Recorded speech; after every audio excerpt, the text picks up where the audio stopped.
One seat left in the big dance, and it was wild down the stretch. Back and forth they went. He ran 4th and 4, passing up 3 to take the lead at the 5-minute mark.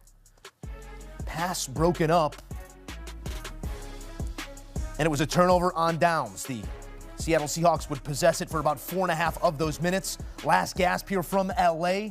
Stafford to Puka on the sideline. Looks like he got out with 3 ticks, but knee was down, ball inbounds, and with that, the Seattle Seahawks due for a meeting with the New England Patriots, 31-27 in an absolute classic in the NFC title game. A look at your box score again, 31-27, and interestingly enough, in this third matchup between these two teams, this was the largest margin of victory. 3 games between these two played close to the vest, and in the end, it's Seattle on their way to Super Bowl 60.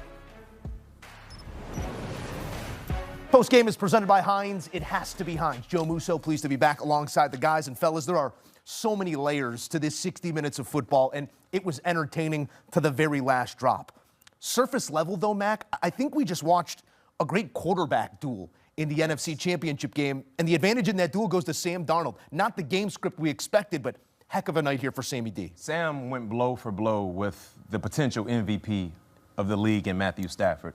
It seems like when Matthew Stafford was finding his rhythm, he was getting things going, he made a play, Sam came back and made a play. I mean, when you look at the growth and development in which we've watched with Sam Darnold, it's been amazing. And I can tell you this much, he lived up to the contract that he signed this past offseason when the Seattle Seahawks went out and gave him a nice, handsome ransom. This is what they were expecting to see from Sam Darnold. In the more critical moments of their season, especially tonight, he delivered mightily, 346 yards, 3 touchdowns. He was unbelievable. And this is what we expect to see from Sam Darnold moving forward. Because, you know, once upon a time, that was the question mark with this team.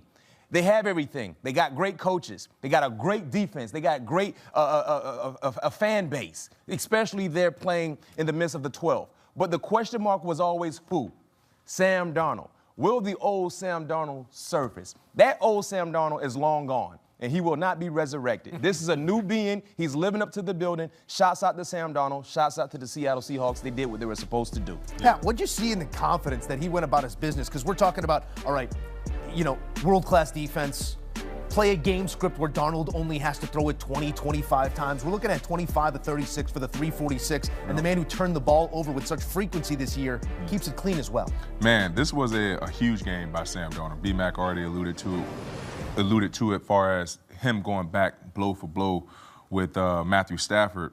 But look at the first 4 games when he played this Los Angeles Rams team. He was two touchdowns, 6 interceptions. Tonight, 3 touchdowns, no interceptions. And on third down, the most pivotal down in this ball game, it was 3 of 13. So they was converting on third down, and also they stayed aggressive their entire game. I believe that's something that gave them the ability not only to win this game, but keep the Los Angeles Rams on their heels.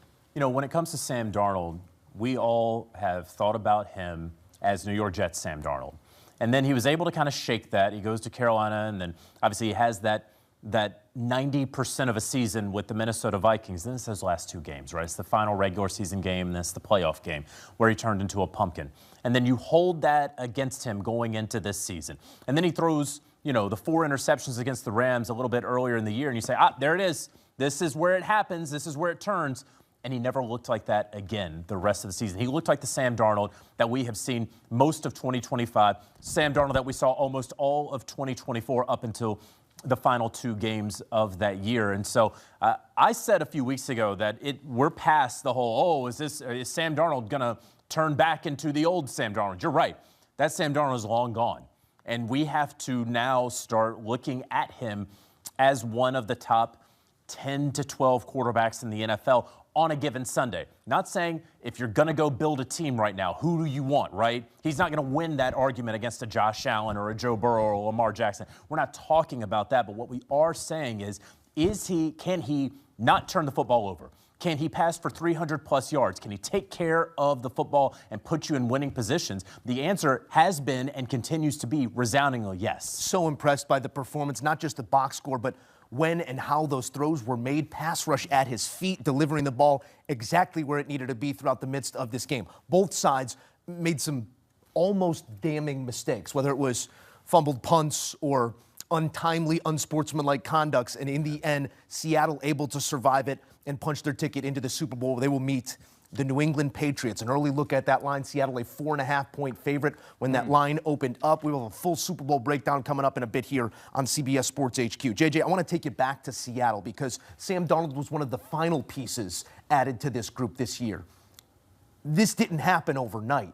This is high-level, elite player evaluation and player development, getting the coach right. How did the fabric, the framework of this Seattle team show up here in the NFC title game? So this was a perennial playoff contender up until the final really year of Pete Carroll's tenure there. They decided to part with him, and they say, we have a really great defensive group here, and we want to go out. This was at the same time where teams were all trying to snap up offensive play calling coaches because that's the only way that you can possibly win over a period of time, right? That was the thought, because if your play caller is good, if your OC is good, teams are going to come get him, and you're going to have to keep replenishing that offensive coordinator every single year.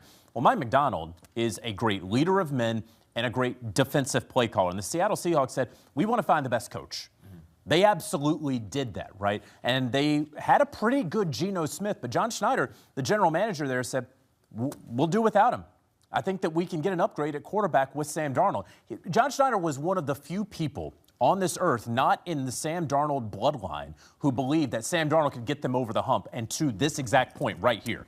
You don't go make that move for him if you don't think that you can be here right now. And there's nobody at this desk who would have told you 12 months ago that, Sam Darnold can be the guy for the Seahawks to get them back to the Super Bowl. 100%. He believed in that. This is one of, and he was just voted the Executive of the Year by the Professional Football Writers of America. Sam Darnold and John Schneider is the Executive of the Year, and it's not close at that position. It's impressive. And when you look at it this way, the 2018 NFL draft class had some quarterbacks in it. Josh Allen, Lamar Jackson, Baker Mayfield. Sam Darnold, the first quarterback from that class to start in a Super Bowl. It's going to be Santa Clara, and it's going to be against the New England Patriots. I come to you here, B-Mac, and question so many different things about LA. I mean, you're able to score the way they scored against this Seattle defense. If I told you they found 27 points, you'd probably tell me they got a pretty good chance to win this football game tonight. What's the what if for LA? What are they going back and looking at and wanting to change? Unfortunately for the Rams, guys, their Achilles heel the entire season surfaced once again. Secondary. And special team woes. That was their issue in September. That was their issue midway through the season. And they fired their special teams coordinator last month. Last month. And then tonight, another special teams blunder. The muff punt return that led to a prime scoring opportunity for Seattle. You take those 7 points away, who knows? And not only did they put 7 points on the scoreboard, something that you don't believe in, JJ, they stole the momentum the Rams had just got because of that defensive stop. Yeah. They got to stop. And in a night where stops were very, very hard to come by for the Rams, you can't have these mishaps, guys. I mean, when you look at how Sam Darnold was wheeling and dealing, you look at JSN, you don't want to give them extra possessions dead in the red zone, right? So those are things they got to improve. And to your point, JJ, the special teams coordinator got fired, I think, after the second Seattle game, where they had that special team blunder in that game. And it still surfaced to put them in a position to lose this ball game. And, Pat, I'll let you, you hit on the secondary, but that's the key point for me, guys. Going back early September, remember how they lost the Philadelphia Eagles game? Missed field goal, blocked field goal.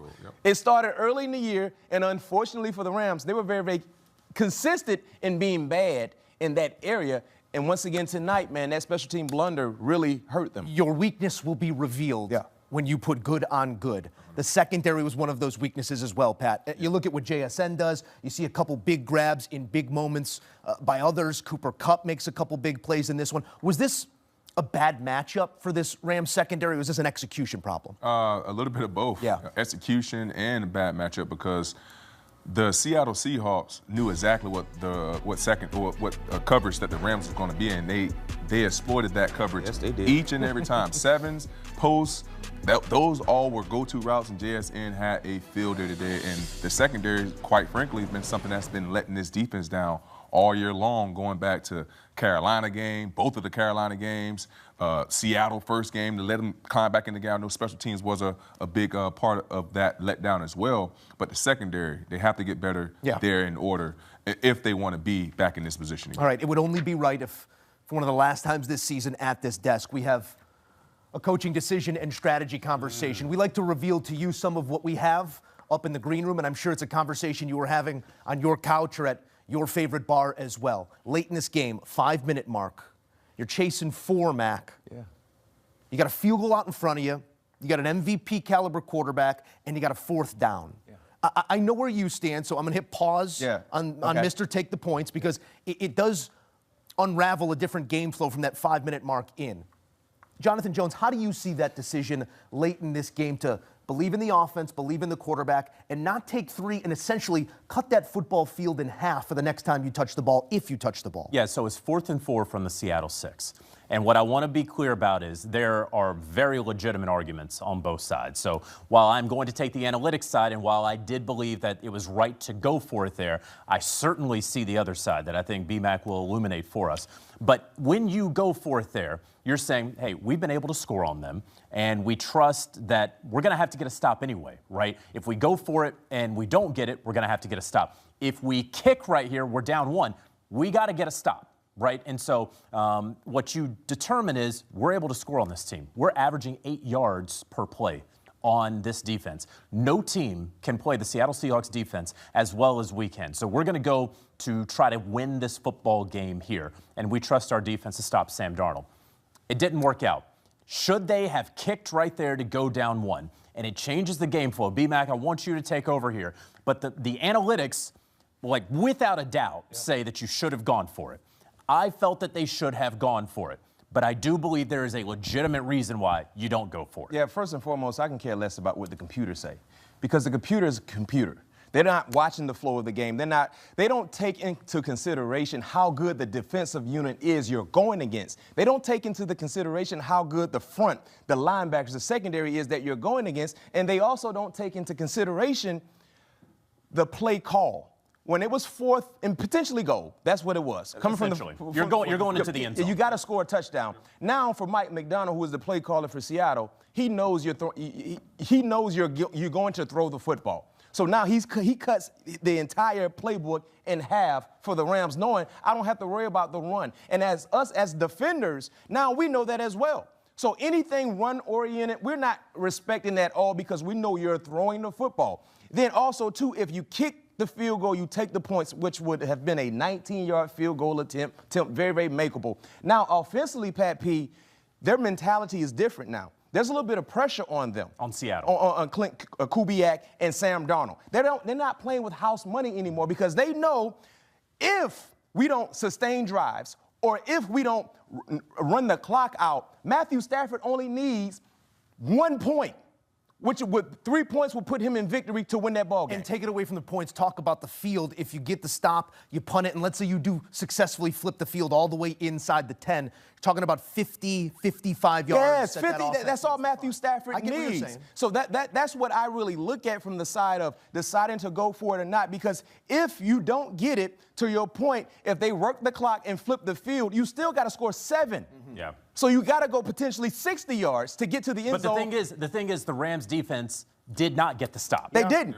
Well, they did get the stop, but because of the time, right? Yeah, and even when they got the stop, it was pretty much game over because they needed a touchdown. That's right. They needed a touchdown. So all I'm saying is, and this is what I would say to the fans that watch the game like we do, for the fans that believe in analytics, ask players what they would want their coach to do. Yeah. Because I, for one, would have said, if I was a part of the Rams, coach, give us the field goal. Because now we play differently when we go out on the football field. I'm not standing on eggshells anymore because I know the pressure flips to them. Is that what the offense is going to say? Is that what Matthew Stafford and the 10 guys on offense Well, offensive guys would probably say they always want to go for it. Yeah. But because in that alternate reality where you take your offense off the field and you take the 3 points, you do have an offense on the sideline saying, we had the play. We had the lead. We could have gone and done that there. We don't know that failure that we got to see on 4th down if you do kick that field goal. Yeah, we don't know, but I think you have to understand the momentum and the vibe of a game. I got you. Right? How much of it is what can I live with if you're Sean McVay? 100%. I think in that moment, it was still 5 minutes. That's right. 5 minutes left in Right the at ball the game 5:30, with 3 timeouts to go. I would have kicked the field goal as well, just to get the points, to put the pressure back on Clint Kubiak and Sam Darnold. Yes. Just because now they have to be, mind you guys, they end up still staying aggressive and trying to get those first downs, still doing They got play 3 action. first downs. And they did. But at the same time, I feel like the defense would have been a little bit more mindful, played defense a little bit different, because now, with them up being 4, their entire playbook is still kind of open. With them being down 1, they might not just run the ball out on first down. They may come out and pass on first down. But, with them running the ball on first down, now I made it 2nd and 5, 2nd and 6. Now I made it much more manageable to pick up those first downs. So, if defensive player, I'm with Mac. Yeah. Coach, let's kick this field goal, man, and give us this opportunity to give you the ball back, to go back and kick a field goal versus trying to put the ball in the end zone for 6.